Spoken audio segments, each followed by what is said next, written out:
Australia's car scene is legendary, and it's one of the largest, most diverse and vibrant in the world. From street machines to JDM legends and lowriders, we've got it all. But despite this incredible culture and community we've built, car enthusiasts here are constantly facing some of the most excessive and restrictive car laws. And trust me, it's getting worse. In this video, I'm about to reveal something shocking that's happening right now that Aussie car lovers are unfortunately dealing with. So let's get into the video and uncover the truth about what's happening.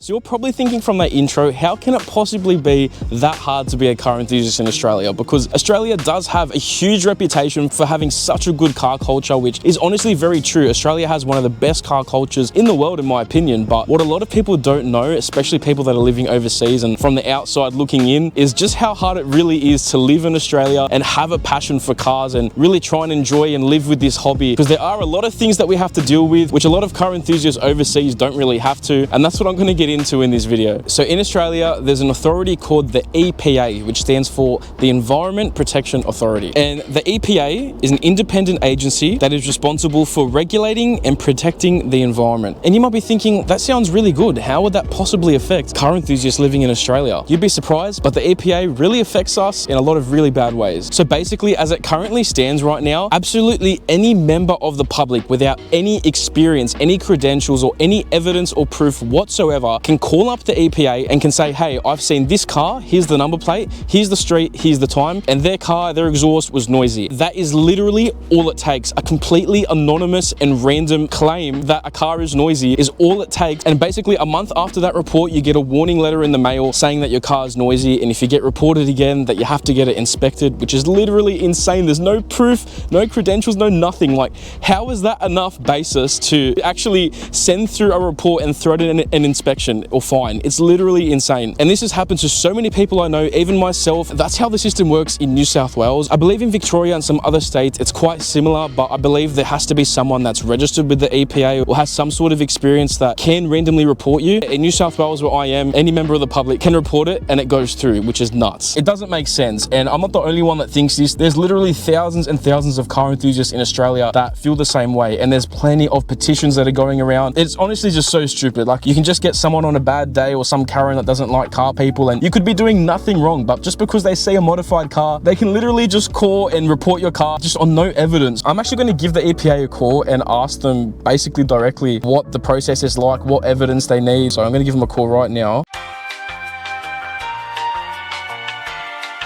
So I just got off the phone with a guy from the EPA, and I did record it, but I don't know if I'm allowed to put the video in here, but I'll summarize it for you anyway. So he did confirm that there is no evidence or proof required whatsoever. And if you get two reports from different members of the public, then they can send you a letter to get your car inspected. He did say that they do get a lot of calls from people with brand new cars, like 2024, 2025 cars that are getting caught and reported, and the owners are so confused as to why they're getting caught. So that's insane. I just gave him a hypothetical situation. I just said, look, if my car's been tested, it's within that legal decibel limit. It does make a bit of sound, but it's within that legal limit. And I'm driving around, and a random member of the public, with someone that just doesn't know what they're talking about and doesn't know that it's within the legal limit, even though it would be, can just report the car. And he said, yep, look, I understand the frustration around that, but you know, the reports do get taken. But he said, look, if your car isn't that noisy or it's within the legal limit, he said it's very unlikely to have two reports for you to get to that inspection phase. But that doesn't really make sense to me, because if your car is within the legal limit and there are people that just don't know and report you, then I think it would be likely to get multiple reports from multiple people. So the whole system just doesn't make sense, and it's really unfair and unjust, I think. And even this guy from the EPA admitted that some of these calls are from just old men sitting on their balcony sipping a tea and reporting cars because basically they got nothing better to do. And that's the EPA that admitted that. And I basically said, well, with that in mind, do you know if anything's going on to streamline the reporting and make it a bit more fair? Because it doesn't really sound that fair right now, you know? And the guy just said, I don't know if anything's happening. Something he did clarify, which I think will be helpful to a lot of people, is that if they do get multiple reports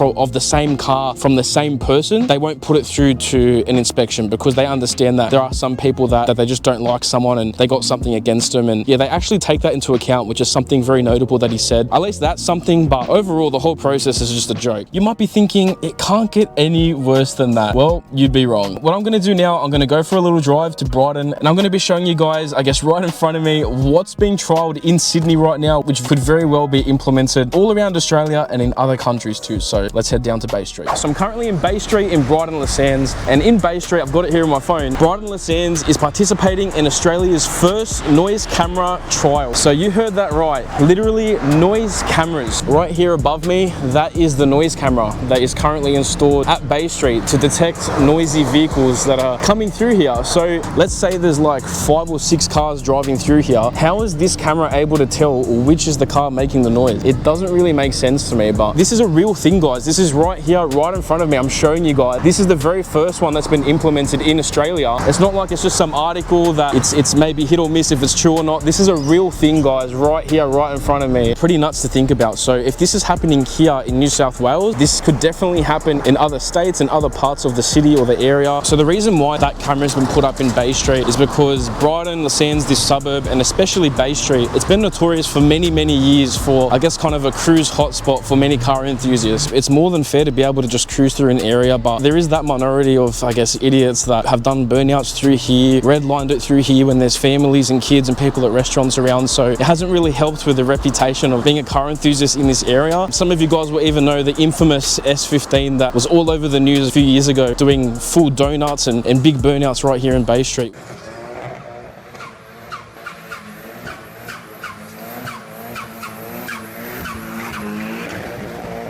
It was definitely not the right time or place. It really didn't help anything, and I think that was one of the contributing factors to having that camera put up in this area, because a lot of people just see it as a quote-unquote hoon hotspot. Well, that's a really nice Lexus. That's clean. That is very clean. We like that.